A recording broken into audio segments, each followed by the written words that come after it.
Sir, आप कहते हैं कि इच्छा कामना अच्छी बात नहीं होती, पर हम चीज़ों को देखते हैं तो कामना उठ जाती है। बुद्ध कह रहे हैं इसीलिए कामना पे अंकुश लगाओ, कामना पे अंकुश लगाओ। नैतिक बात नहीं है, वैज्ञानिक बात है। तुम उसको जैसा देख रहे हो वो चीज वैसी है ही नहीं, तुम उसे देख ही एक अंदरूनी साजिश के चलते रहे हो। ध्यान दोगे तुम्हें भी दिख जाएगा कि वो वस्तु तुम्हारी कामना की पूर्ति नहीं कर सकती। पर अगर ये स्पष्ट हो गया आपको कि कोई वस्तु आपकी कामना की पूर्ति नहीं कर सकती, तो भीतर वो भी मर जाएगा ना जो कामना लिए बैठा है। वो फिर क्या बोल करके अपने अपने अस्तित्व का औचित्य ठहराएगा? अभी तो ये बोलता है देखो मैं हूं, अब मैं अभी बस थोड़ा सा अधूरा हूं, कोई समस्या की बात नहीं, मेरा अधूरापन कोई ना कोई चीज है जो आकर। और अगर ये बिल्कुल प्रमाणित हो गया कि कोई चीज नहीं है जो तेरा अधूरापन मिटा सकती हो, तो इस भीतर वाले का क्या होगा? मिटना पड़े, फिर तो तू मतलब इनवैलिड हो गया भाई। तू एक ऐसी इक्वेशन हो गया जिसका कोई फिजिबल सॉल्यूशन, तो फिर तू हट जा। अभी वो क्या बोल करके बना रहता है, मैं हूं और बाहर से कोई ना कोई वेरिएबल आएगा जो मुझे सेटिस्फाई कर सकता है। मैं एक ऐसी इक्वेशन हूं जिसको कुछ ना कुछ आकर के सेटिस्फाई कर देगा। बुद्ध कह रहे हैं देखो, कुछ नहीं करेगा, तुम खुद को ही बुद्धू बना रहे हो, बाहर जितने वेरिएबल्स हैं उनको कांस्टेंट कर करके। वो सब लगातार अपनी वैल्यू बदल रहे हैं, पर तुम उनकी किसी एक वैल्यू को फ्रीज कर देना चाहते हो अननेचुरली, अप्राकृतिक रूप से।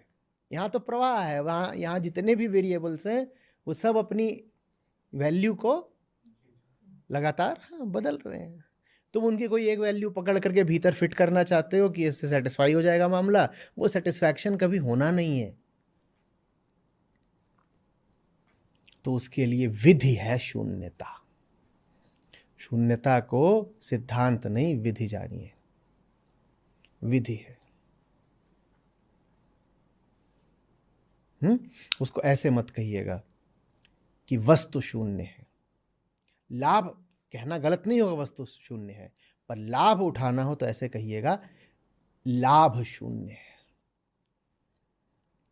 वस्तु शून्य है ये बात आपकी इंद्रियां स्वीकार ही नहीं करेंगी। अब ये सामने रखा हुआ है और इसमें बढ़िया ऐसे वाह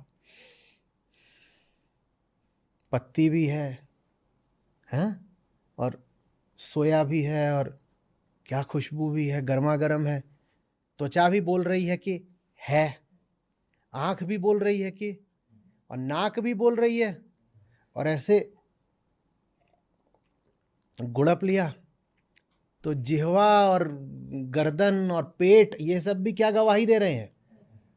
तो ये मत बोलिएगा वस्तु शून्य है, आपकी इंद्रियां सहमत नहीं होने वाली। कहिएगा लाभ शून्य। लाभ शून्य तो लाभ शून्य है तो आचार्य महाराज ये अभी पी काहे के लिए, ये भी तो बता दो।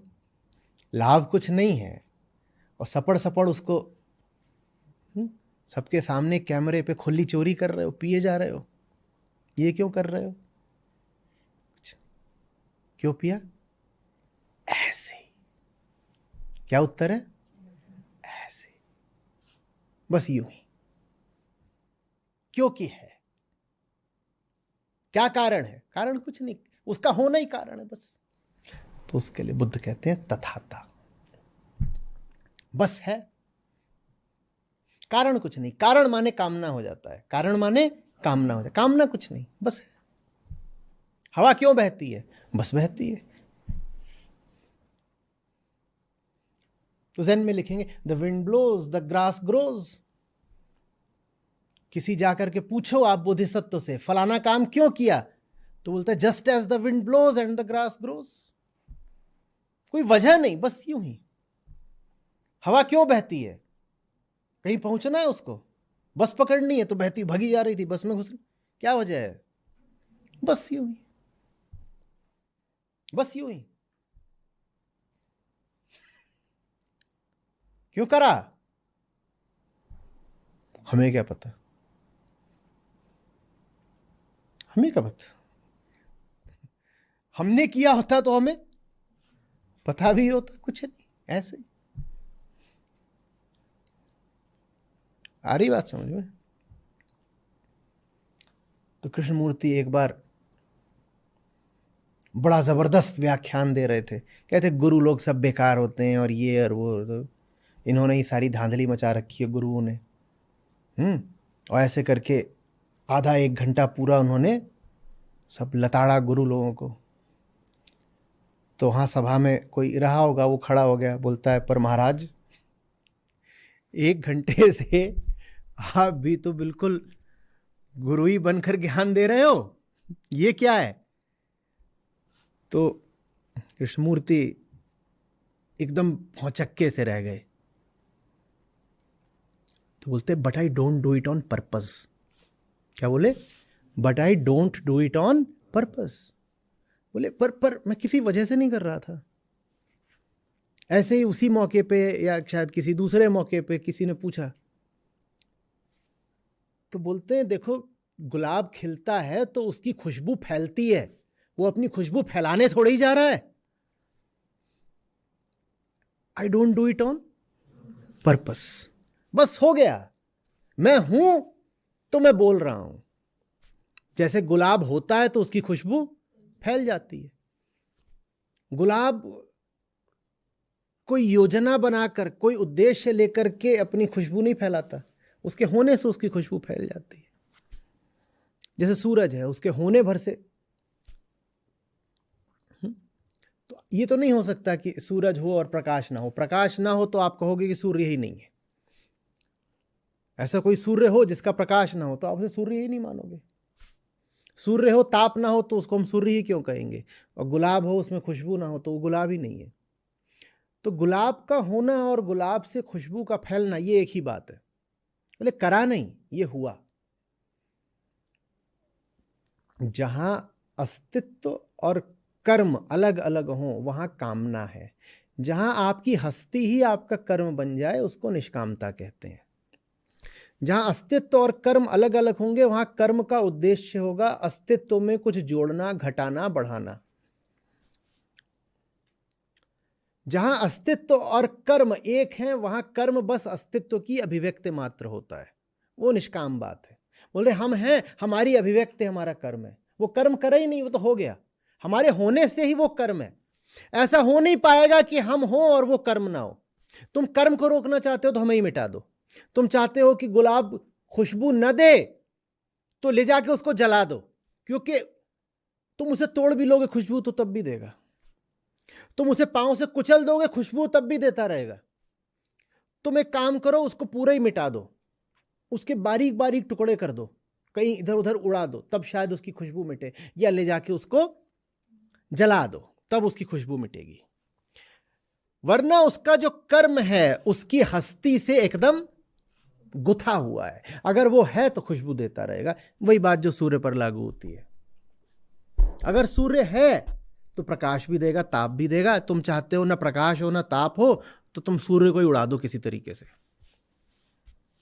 यह निष्कामता है, जहां हस्ती और कर्म बिल्कुल अभेद हो जाते हैं, अनन्य हो जाते हैं। उन्हें आप कुछ भी करके पृथक नहीं कर सकते। यही निर्विकल्पता है कि कर्म एक आपके सामने विकल्प की तरह नहीं खड़ा होता कि करें कि ना करें, उसको होना ही होना है। आप हो तो कर्म को होना ही होना है। सूरज उदित हुआ तो प्रकाश को होना ही होना है। विकल्प कहां है? यही निर्विकल्पता है जीवन में। विकल्प कुछ नहीं है। सूरज है तो रोशनी होगी, अब विकल्प कुछ नहीं रहा। यही निर्विकल्प जीवन है। तो निर्विकल्पता, निष्कामता, निरहंकारिता, ये सब एक साथ चलते हैं।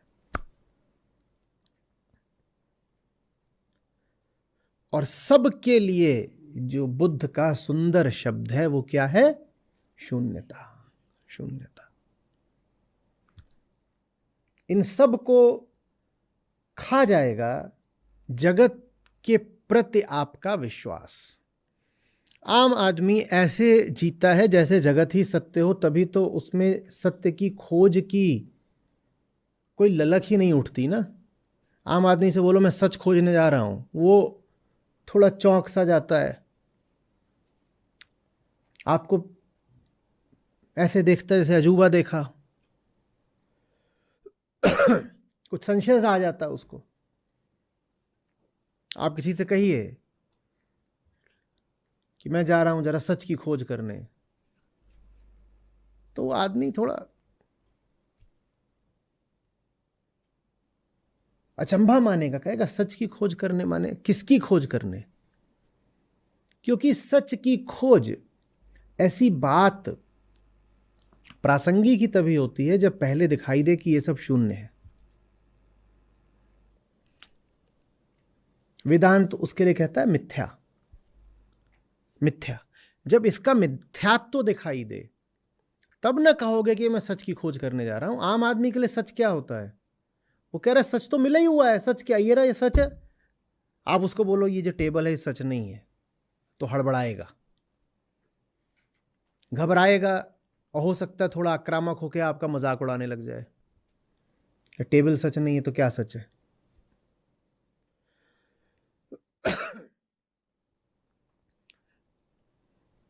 हम ऐसे जीते हैं जैसे ये सब कुछ है। और विचारकों ने कहा यही तुम्हारे दुख का कारण है। ये है ये तो नहीं पता, लेकिन ये पक्का है कि ये जो तुम्हारी सोच है, ये जो तुम्हारा भरोसा है, यही तुम्हारे दुख का कारण है। आप उपनिषदों में पाते हो, ऋषि के पास जाते हैं और पूछते हैं कि मुझे सत्य बताइए। बड़ा अजीब लगता है ना, सत्य बताइए माने क्या बताइए? कुछ पूछो कि आज का तापमान कितना है, हाँ, कि सूरज के इर्द गिर्द ग्रह कितने हैं, ये कोई ज्ञान की बात हुई? भीतर का भी कुछ पूछना तो बता दो, अच्छा चित्त की कितने प्रकार की वृत्तियां होती हैं, तो वो सब भी कुछ जानने लायक बात हुई। ये प्रश्न क्या है कि शिष्य जा रहा है और पहले ही छूटते ही पूछ रहा है सत्य बताइए ऋषि से, और ऋषि फिर कुछ बोल भी दे रहे हैं, तो सत्य बताइए माने क्या? ये प्रश्न ही हमारे लिए अड़बड़ है, प्रश्न ही हमारे लिए बेअर्थ है। क्यों? क्योंकि हमारे लिए जगत शून्य नहीं है। हमारे लिए जगत शून्य नहीं, क्या है? सत्य है। ये हमें सब सत्य लगता है, और सबसे अभागा वही है, सबसे दुखी वही रहेगा। उसी की निवृत्ति माने निर्वाण नहीं होगा जो पूरे भरोसे में जी रहा है कि ये सब मामला सत्य है।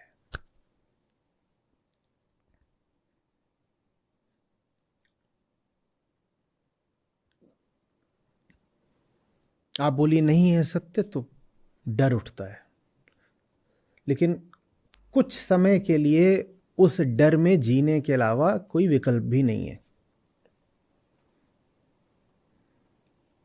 कुछ समय के लिए थोड़ा हौसला दिखा करके उस डर में जीना पड़ेगा। मुझसे लोगों ने कहा है, बोलते हैं हम कल्पना भी करते हैं कि ये सब नहीं है, हम नहीं है। बोले ऐसा लगता है किसी ने एकदम गला घोंट दिया हो, ये नहीं है, नहीं है, ये भी नहीं, नहीं, नहीं। बोलते हमें ऐसा लगता है जैसे सब काला काला है, खाली है। मैंने कहा वो जो काला काला है ना, वो भी आपकी कल्पना है। आप क्या कर रहे हो? आप अभी मान रहे थे कि ये सब कुछ है, और जब कहा ये नहीं है तो आपने इसकी जगह अपनी कल्पना से भर दी। और बुद्ध जब शून्यता कहते हैं तो कहते हैं न तो ये है न इससे अलग कुछ, क्योंकि इससे अलग कुछ कह दिया तो तुम कुछ और सोच मारोगे। अगर जो तुम काला काला सोच रहे हो ना कि काला काला है, काला काला है, वो कईयों ने कहा कि हम सोचते हैं कि अच्छा ये नहीं है तो सिर्फ कॉन्शियसनेस मात्र है, तो फिर हमें ऐसा लगता है कि हाँ वेव्स ऑफ कॉन्शियसनेस है।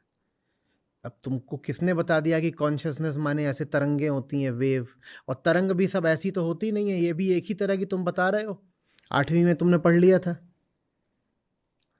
किसने तुमसे कह दिया कि सब तरंगें बस ऐसी ही होती हैं? तो तुम बहुत ही प्राइमरी किस्म की बात कर रहे हो। तो ये सब कल्पना से आ रहा है। और ये सब नहीं है, सब काला काला है, ये भी तुमने कहाँ से देख लिया? ये जो साइंस फिक्शन वाले, तुमने कुछ धारावाहिक देख लिए होंगे, पिक्चरें देख ली होंगी, तो वहाँ पर खालीपन के लिए जो प्रतीक होता है वो होता है आउटर स्पेस, और आउटर स्पेस में प्रकाश नहीं, ये सब नहीं, तो तुमको उस तरह का ही कोई कल्पना मन में आ रही है।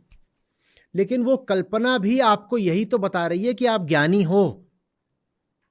उस कल्पना में भी आपने अपना अहंकार तो सुरक्षित ही रख लिया, अच्छा मैं समझ गया, ये नहीं है तो कुछ और है, और जो है वो मुझे पता है। शून्यता का ये नहीं मतलब है कि डर जाओ और कहो अच्छा ये नहीं है तो हाय राम और क्या है, ये नहीं मतलब है इसका। शून्यता का मतलब है ये वो नहीं है जिससे तुम्हें सुख लाभ हो पाएगा। मत दिमागी घोड़े दौड़ाओ ये सोचने के लिए कि ये क्या है, कुछ और है, इसके पीछे कुछ और है, खुफिया है मामला, घुस जाऊं। ये बोलते हैं अच्छा मैं इसको ऐसे सोचता हूँ ना, ये एम्प्टी स्पेस है, क्योंकि मैटर 99% से ज़्यादा तो एम्प्टी होता है, तो मैं इसको ऐसे देखता हूँ, मैं कहता हूँ ये एम्प्टी स्पेस है। बोलते हैं मैं इसको एक पोटेंशियल बैरियर की तरह देखता हूँ। तुम जैसे भी देख रहे हो, देखने वाला कौन है? अहंकार। किसी भी तरीके से मत देखो बाबा, सहज रहो। आंखों को यही दिखाई दे रहा ना खंबा है, तो तुम मान लो खंबा है, बस हो गया। लेकिन ये मत मानो कि उस खंबे से कुछ लाभ है। खंबा नहीं शून्य है, खंबा लाभ शून्य है।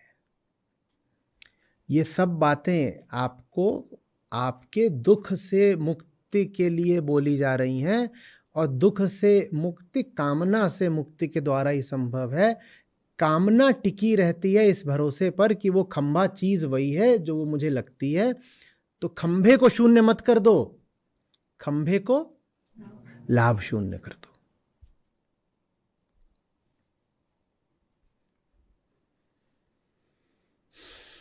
जब सब कुछ लाभ शून्य हो जाता है तो भीतर जो लाभाकांक्षी बैठा है, लोभी, उसको भी शून्य,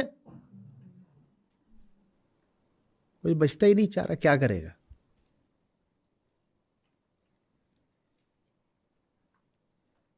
no variable satisfies this equation, so let's dismiss it. इस मरीज का कोई इलाज नहीं है।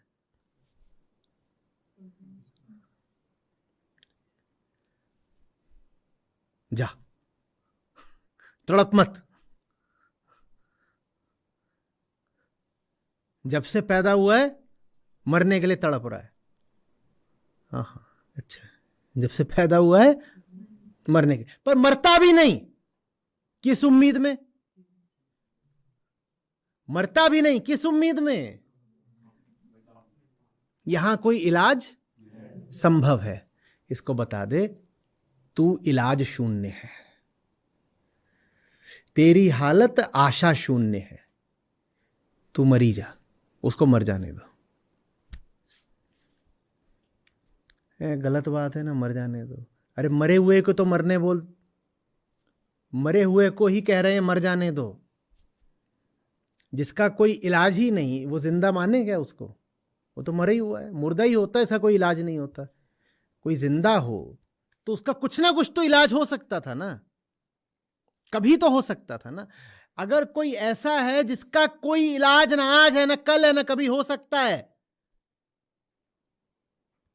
तो वो है कौन? वो मरा ही हुआ है। भ्रम था कि तुम सोच रहे थे वो, और उसको जिंदा मान करके घूम रहे थे दुनिया भर में उसके लिए दवाई तलाशने। दवाई कोई मिल ही नहीं सकती क्योंकि वो मुर्दा है। तो मुर्दा है, जा करके उसको अब बस बहा दो।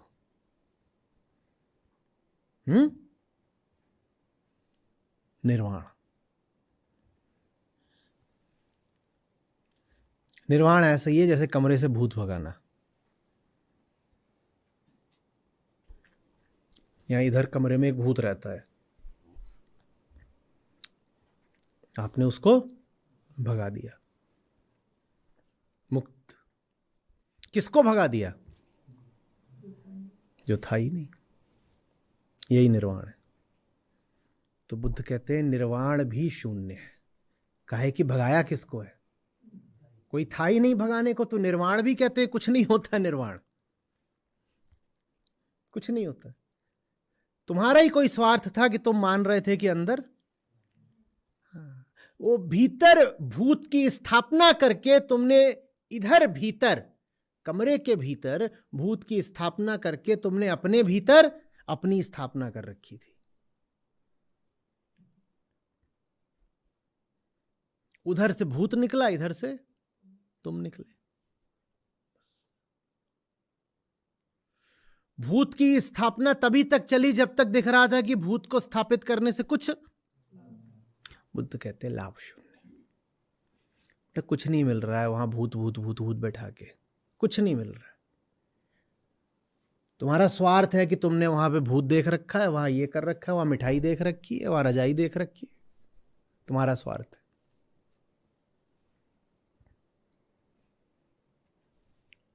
और प्रयोजन ये भी नहीं है कि उनको भगा दो, प्रयोजन है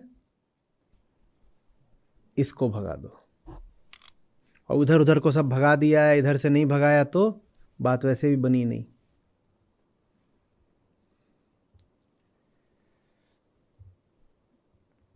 कोई भी चीज सामने आए, बड़ी लुभावनी लगे, कुछ लगे, क्या है बुद्ध का धर्म?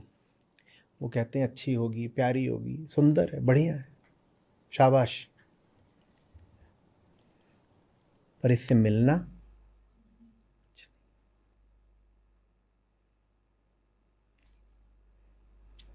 नमस्कार कर लो, प्रणाम कर लो, भोगो मत।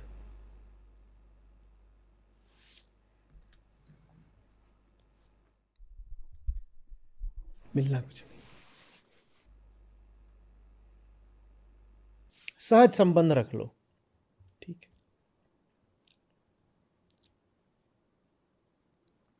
उदासीन संबंध रख लो, निराश संबंध रख लो।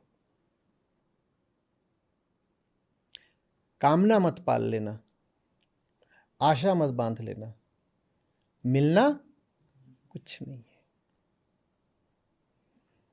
जिसके पास आशा नहीं है उसको दुख मिल ही नहीं सकता। बुद्ध विषय का परित्याग करने को नहीं कह रहे हैं। बुद्ध विषय से तुमने जो आशा बांधी है उसका त्याग करने को कह रहे हैं। रहा नहीं तो विषयों को कहाँ से हटा दोगे? ये सब भी तो विषय वगैरह ही है। कौन अपनी देह छोड़ करके इधर उधर टहलने जाएगा? देह तो छोड़ दो, देह का कपड़ा भी कौन त्याग सकता है? हाँ, ठंड लग रही, कौन पागल है? काहे के लिए शर्ट को बोलो बैठ जाइए यहाँ पे, शर्ट उतार के प्रवचन करिए, तुम उतार लो अपनी, मैं तो नहीं उतारूं। विषय पड़ा रहे, विषय से कोई आशा मत रखना। कोई विषय तुम्हारी आशाएं पूरी नहीं कर सकता, क्योंकि कोई विषय वो है ही नहीं जो तुम उसे, ये शून्यता है। कुछ भी मत कहो किसी विषय के बारे में। ये भी मत कह देना कि वो काला नहीं सफेद है। सफेद कहते ही फिर कामना आ जाएगी, दूसरी तरह की आ जाएगी, पर आएगी। ये भी मत कह देना कि लंबा नहीं है, छोटा है। हम मूर्ख थे कि पहले लंबा सोचते थे, फिर अब समझ गए कि ये छोटा है। लंबा सोचते थे तो एक तरह की कामना थी, छोटा सोचोगे तो दूसरी तरह की कामना आ जाएगी। गाड़ी 4 पहिए की लग रही थी, अच्छा अब हमें समझ में आ गया 4 पहिए की नहीं 2 पहिए की है। 4 पहिए की थी तो सोच रहे थे अपने लिए खरीद ले, 2 पहिए की है तो कहोगे अपनी बेटी के लिए खरीद ले। कामना तो अब फिर से आ गई। जिस भी विषय के बारे में कुछ भी यकीन से कह दिया, वो विषय आपकी कामना का ग्रास बनेगा। ना उम्मीद टूटेगी, मन टूटेगा, ना बुरा लगेगा। देखा 4 पहिए वाली है, बैठने गए, पता चला 2 पहिए की है। ज़ेन कहानी है, उसमें एक बौद्ध भिक्षु है, उस पर उल्टे पुल्टे वो इल्ज़ाम लगाते हैं। वो गया होता है कहीं पे बुद्ध की बात का प्रचार करने, तो वहाँ पर जो पहले से ही जमे जमाए पंडित वगैरह होते हैं, उनकी दुकान बंद होने लगती है। तो कहते हैं इसको बाहर निकालना पड़ेगा। बाहर निकालने का क्या तरीका करें? तो एक लड़की को पकड़ते हैं, और लड़की आती है और पंचायत के सामने बोलती है कि ये जो आया है, इसने प्रेम का झांसा दिया है और मेरे साथ व्यभिचार किया है। तो अब वो उस लड़की को जानता भी नहीं ठीक से उसको, तो उसको ले जाते हैं। तो बोलते हैं इस लड़की से तुम्हारा प्रेम संबंध है? बोलता है इज दैट सो? फिर उससे कहते हैं ये लड़की तुम्हारे बच्चे से गर्भवती है? बोलता है इज दैट सो? ये बुद्ध की दृष्टि है। जो कुछ भी सामने है उसके प्रति लगातार एक जिज्ञासा का भाव, एक कौतूहल का भाव। Is that so? 4 पहिए की गाड़ी 2 पहिए की निकली। Is that so? ये लड़की कल तक मुझे एकदम भली होकर के मिलती थी और मुझे भी यही लगा था कि भली सी लड़की है, भिक्षा देने आ जाती है। आज ये गर्भ लेके खड़ी हो गई है। तो वो भी क्या बोल रहा है? Is that so? बस ये इज दैट सो। इसको हिंदी में मालूम है क्या बोलेंगे? लिखो, अच्छा। प्रश्नवाचक चिन्ह के साथ। अच्छा, अच्छा। ना व्यंग के साथ नहीं, ना अविश्वास के साथ। इसमें व्यंग भी नहीं है, तंज नहीं है, और न ही अविश्वास है। इसमें बड़ी मासूमियत है। अच्छा, अच्छा। देर से क्यों आई? वो आज मेरी तरफ बम गिर गया था इसलिए। अच्छा, ठीक।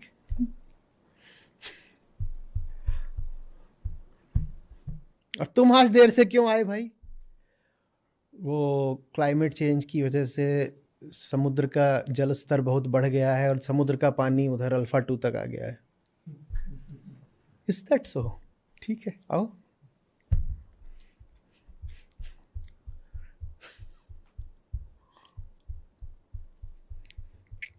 समझ में आ रही है बात? ओके, बस। हाँ हाँ, मैं सुन रहा हूं। मैं समझ गया नहीं, मैं सुन रहा हूं। हाँ, मैं सुन रहा हूं।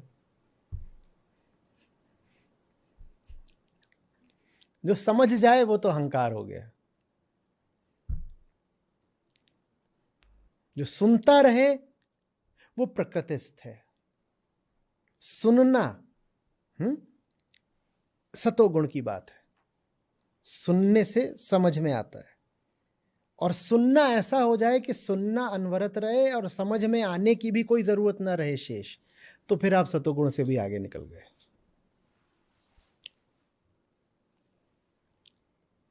गुणातीत चले गए।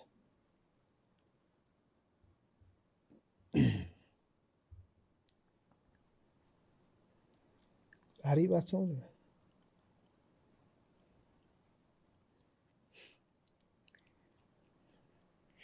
मन को जमाओगे, परिभाषा को जमाओगे, भरोसे को जमाओगे, सिर्फ दुख पाओगे। भरोसा जमाना नहीं है, इसका मतलब यह भी नहीं है कि शक करना है। इसका मतलब है बस खुली आंखों से देखते रहना है। शक करना तो बड़े भरोसे की बात होती है। किस पे शक कर रहे हो? जब सामने कहीं शक कर रहे हो किसी पर, तो बड़ा भरोसा कर रहे हो। किस पर? खुद पर। कोई जासूस ऐसा देखा है जिसे खुद पे शक होता हो? वो सब पे शक करता है और खुद पे बड़ा भरोसा। तो बुद्ध का विज्ञान शक का विज्ञान नहीं है कि चीजें वैसी नहीं हैं, जरूर कोई राज छुपा हुआ है, चलो संदेह कर करके उस राज का खनन करें। नहीं नहीं नहीं, वो नहीं है।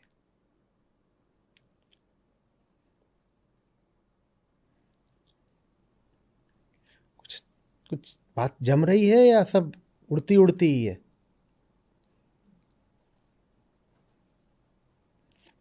जमने मत दीजिएगा, अहंकार हो जाएगा।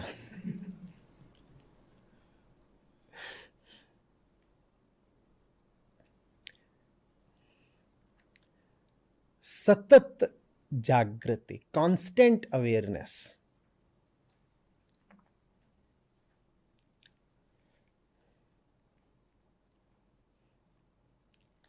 Awareness without a fixity.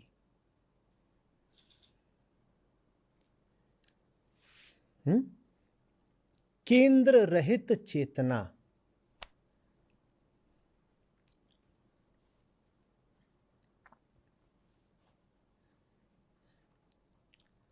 और केंद्र रहित तो फिर कामना रहित।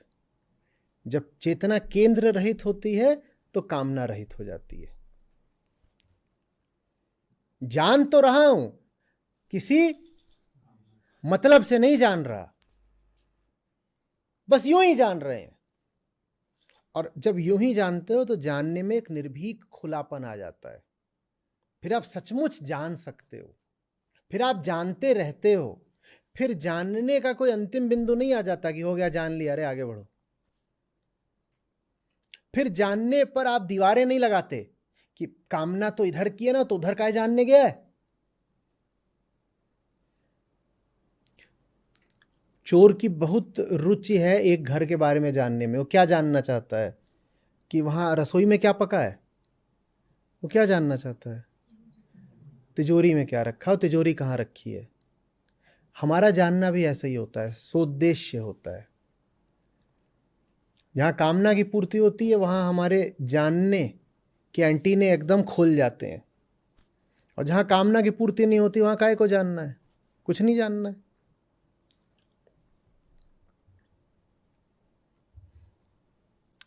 उद्देश्य रहित चेतना।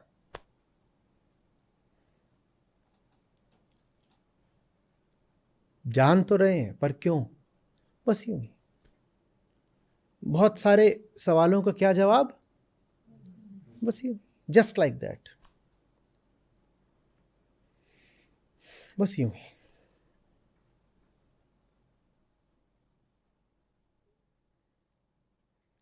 बहुत सुंदर वो काम होते हैं दुनिया में जो बस यूं ही होते हैं, और बहुत सुंदर वो रिश्ते होते हैं जो बस यूं ही होते हैं। हम अपने रिश्तों को तलाशेंगे, चाहे वो व्यक्तियों से हों, वस्तुओं से हों, उन्हें बस यूं ही वाली बात मिलेगी नहीं। वहाँ कहीं ना कहीं कुछ ना कुछ उद्देश्य बैठा ही होगा। और जब उद्देश्य खत्म हो जाता है तो रिश्ता भी खत्म हो जाता है। जिन लोगों की नौकरियां स्थानांतरित होती रहती हैं, जैसे सरकारी जब नौकरी होती है, वो इस बात की गवाही देंगे। कहीं 2 साल 3 साल आप एक शहर में होते हो और अगले 2-3 साल, और ऐसे करके अपनी नौकरी की अवधि, सेवा काल में आप मान लो 25 में घुसे थे, 60 में निकले, तो 35 में आप करीब 15 एक जगह घूम आते हो।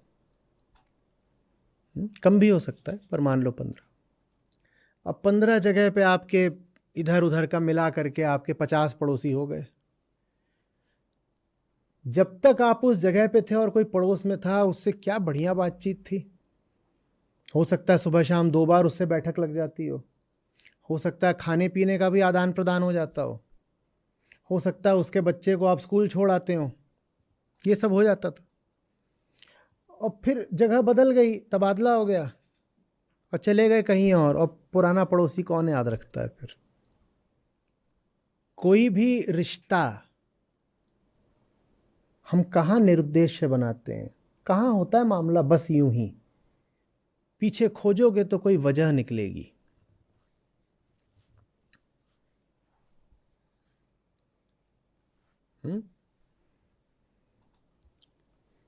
बुद्ध ने इसीलिए आज यहां पर वजह माने कारण से भी बचने को कहा है।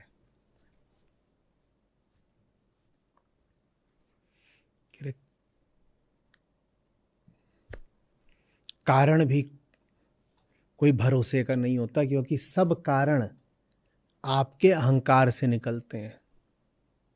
और अहंकार अगर सचमुच जानता होता कि किस कारण किस वस्तु से रिश्ता बनाना है, तो उसने आप सही वस्तु चुन ही ली होती ना। आध्यात्मिक प्रगति का ये लक्षण होता है, आप आजाद हो जाते हो बस यूं ही जीने के लिए। नहीं तो आम संसारी के लिए बड़ी खौफनाक बात होती है, उसे शर्म आ जाएगी। कोई उससे पूछे, अरे इधर कैसे आ गए शर्मा जी, इधर कैसे आ गए, और शर्मा जी के पास कोई समुचित जवाब ना हो, थोड़ा लजा से जाएंगे, ठाठ से बोल नहीं पाएंगे, बस यूं ही। और अगर बस यूं ही बोल रहे हैं तो ज्यादा संभावना यही है कि कोई बात है जो छुपा रहे हैं, बताना नहीं चाहते, तो टालने के लिए बोल दिया, बस यूं ही। सचमुच बस यूं ही में जी पाना और कर्म कर पाना अद्भुत बात होती है, बहुत अद्भुत। बस यूं ही अहंकार के बस की नहीं होती। उसके पास हमेशा क्या होता है, कारण, उद्देश्य, प्रयोजन, कामना।